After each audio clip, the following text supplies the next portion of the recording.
Sharon Long is the great costume designer on the great. I'm Matt Noble of Gold Derby, and I wanted to start things off, Sharon, by asking you, what was something new you got to do on season 3 of The Great? What was new that I had to do? Let me see. There's quite a few new things, actually. A swimsuit. That was brand new. We got to do an awful lot of sort of not peasants, but kind of different people from Russia. So we got to do that. And nothing was more of the same. Everything was kind of new, I've got to say, because this time Catherine isn't pregnant and is going through kind of a whole range of emotions. So yeah, there was quite a lot of different things to sort out, really. Yeah, and like, what is that like when you're sort of working on the same show, but like you come to a new season where there are new types of costumes and characters and things you have to do, but you're also trying to sort of keep consistent with the same world and language that you've established previously?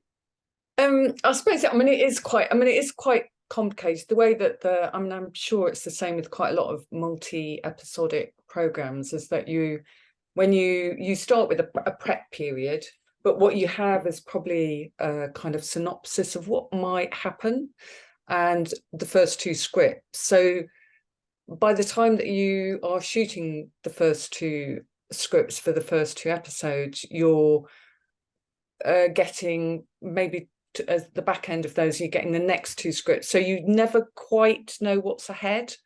So it is kind of, the balance always has to be there between keeping the characters sort of understandable to the audience, but moving them along and not quite knowing what you can move them along into. You don't quite know what what's going to happen to them. I mean, there was somebody I thought was going to die, and they didn't die.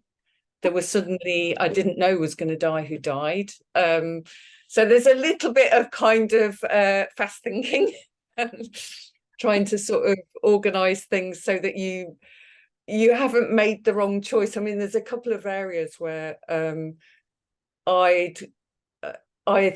thought that a character was going to die, and so I kind of went dark in the colors of a character. Luckily, it doesn't not work with her character, but it wasn't what I necessarily would have done had her partner not died. Had lived, sorry. I knew that he was going to live. I would have probably gone in a different direction. So just wearing ominous clothes that foreshadow death. Like, I'm going to pull out of that kind of quite quickly. So, yeah, it's a sort of, it's quite difficult, but the actors are great, and there's a lot of collaboration, and there's a lot of conversations that happen in fittings, so that I don't sort of get too carried away with something and lose sight of what they were. What for season 3 of The Great do you think was the sort of the most ambitious costume you got to work on? What, this time? Yeah, this time. That's quite hard, actually. Because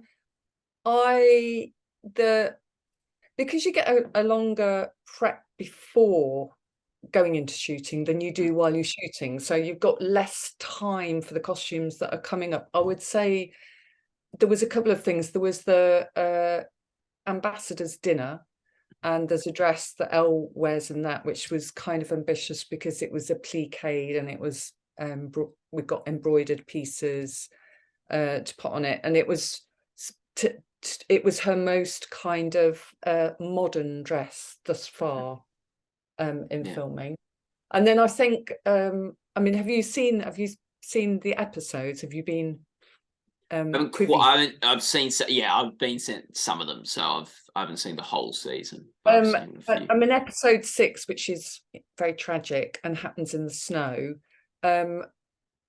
both Catherine and Peter they had to look, their characters, they had to look fantastic against the snow. It's quite tragic, and their costumes had to work for the jobs that they were doing, and they had to, and we were shooting in the middle of summer, and they had to look like we're shooting in the middle of winter.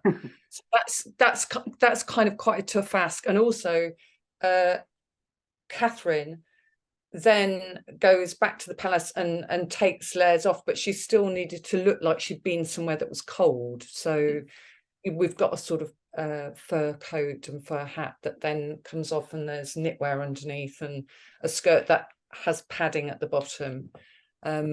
So that was complex. And then the swimsuit, a swimsuit when women didn't go swimming for Aunt Elizabeth. That was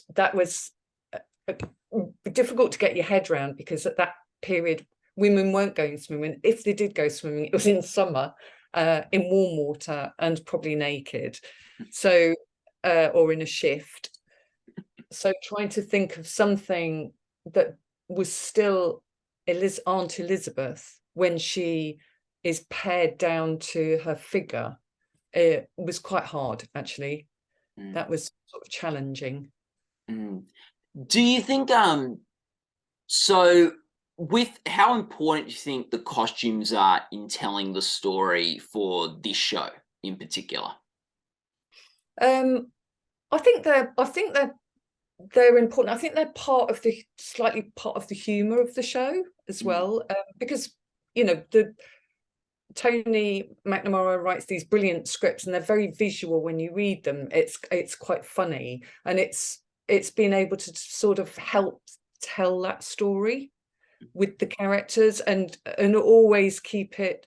I mean, it has to be both kind of pertinent to the period. I mean, I know that obviously I step outside it all the time, but it has to look rich because it's in a palace, and I think the humor there's quite a lot of humor in it. There's a dress that Elle wears for the Nakaz when she's speaking to the people, and she's wearing what is a traditional kind of pattern if she was in France, and the Russian court really followed French fashions at that time, but she's wearing a pattern that we designed, which is a Russian toile de jouet. So it's got sort of the bear, it's got a copulating couple, it's got her on a swing, and it's got a sort of Russian palace in it. So that there's all these things on the fabric, and although probably you need a very big television set to see it, I don't know, I think it just all adds to the great. It makes the great what it is, I think. Yeah, like that, just like such a grand and absurd world at the same time. Like, because it is a comedy, it is this farce, it is this really funny. Does that mean you are approaching it differently than you would if it was like a hard drama? And if so, like how are you approaching that with your own sort of comedic sensibilities? Yeah, and everything goes, I mean, everything gets bounced around. So everything, ideas go into, they go through Tony, and they go to Elle, and they go to Nick's, so that nobody, I mean, there was an idea, for instance, I wanted to put Peter in, to have him wear a ship on his head, the way that women did at that time.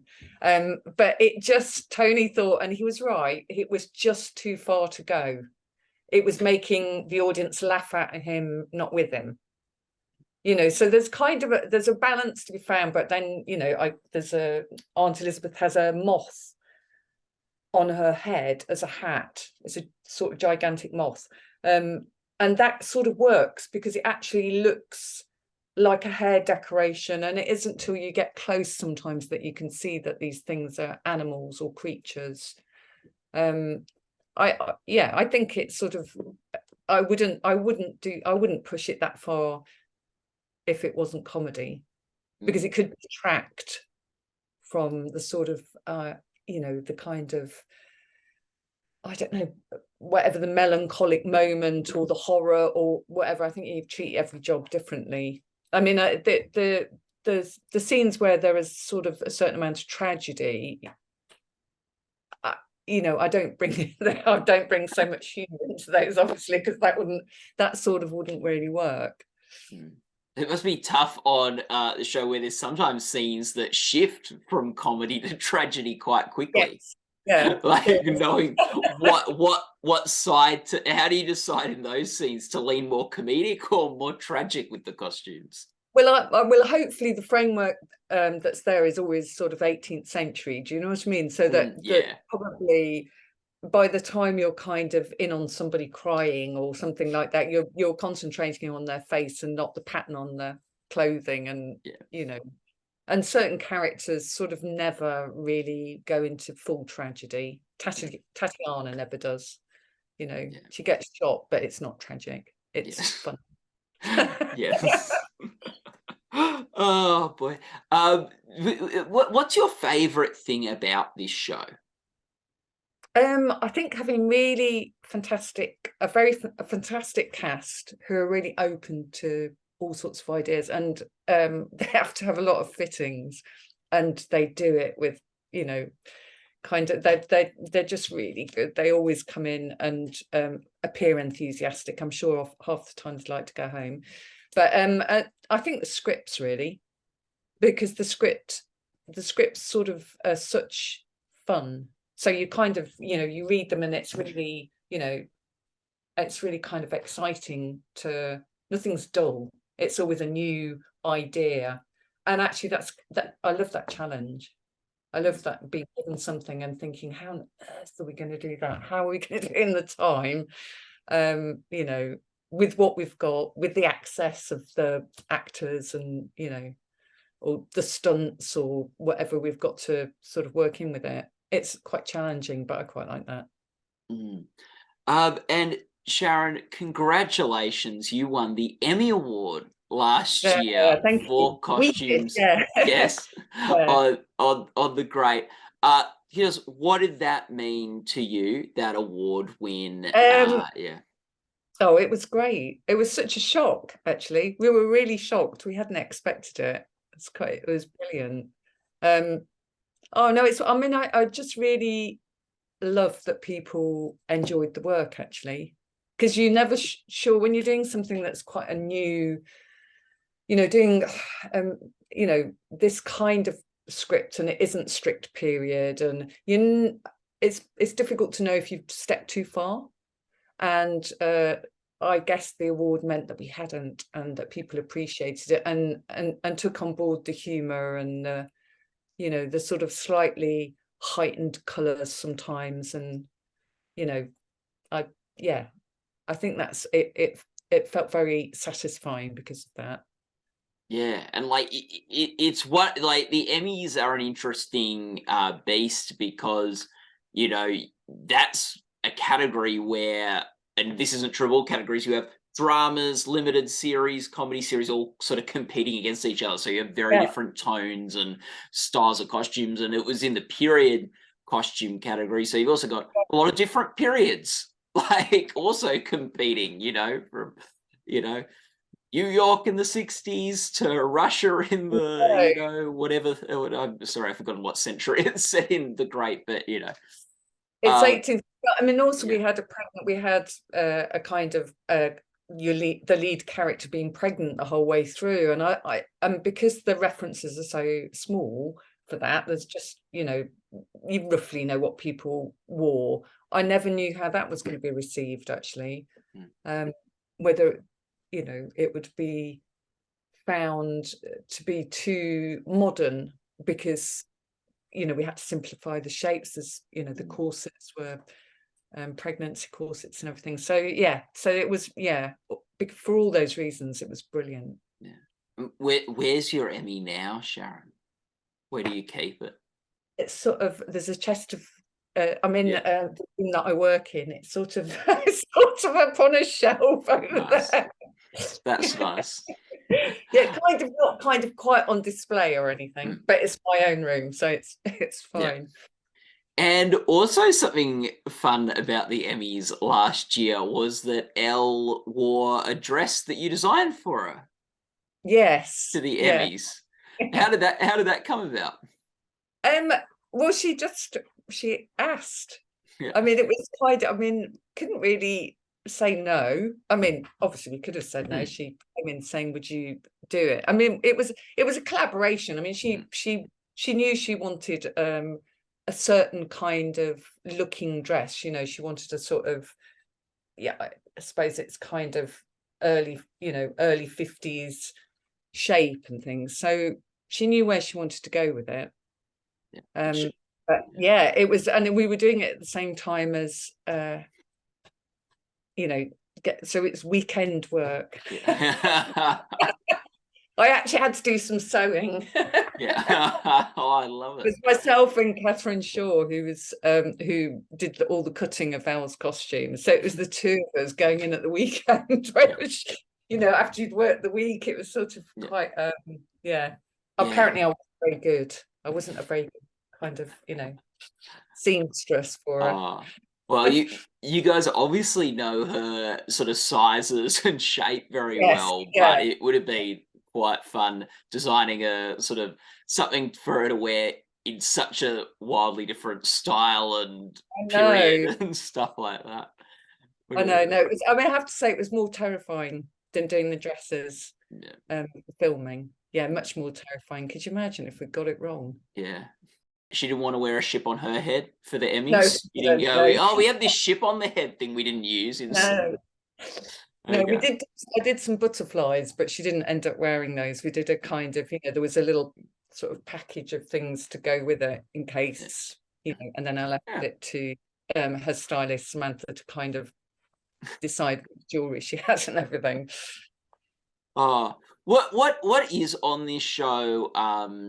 How does sort of because the costumes are important, but a lot of other elements of the show are important as well. How does the sort of collaboration work so that you're all serving the same purpose and the same story?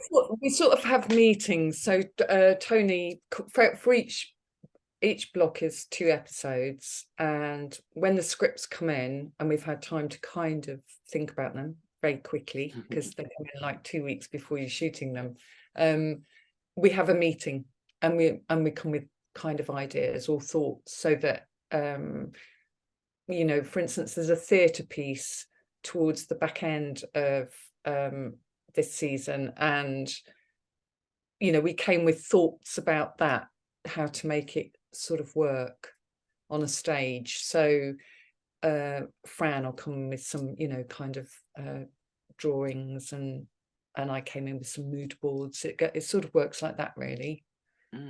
Awesome. Sharon, what do you find most sort of compelling about the story of The Great that's being told? I think the kind of, I mean, I know it's not true to Catherine the Great. I mean, it is a kind of derivative, but I think there's some really interesting ideas in there about power and feminism, and a woman trying to make her way. So yeah, I think that's what kind of keeps it working, really. Yeah, no, it's good. Well, Sharon, thank you so much for talking with us today. All the best of luck for the Emmy Awards for this year. Maybe you'll go back to back. That'd be really cool. That would be quite surreal, I think. Just people watching this interview, you can go to goldderby.com to follow our awards coverage there. Sharon, thank you so much for your time. I really appreciate it. Thank you. Bye-bye.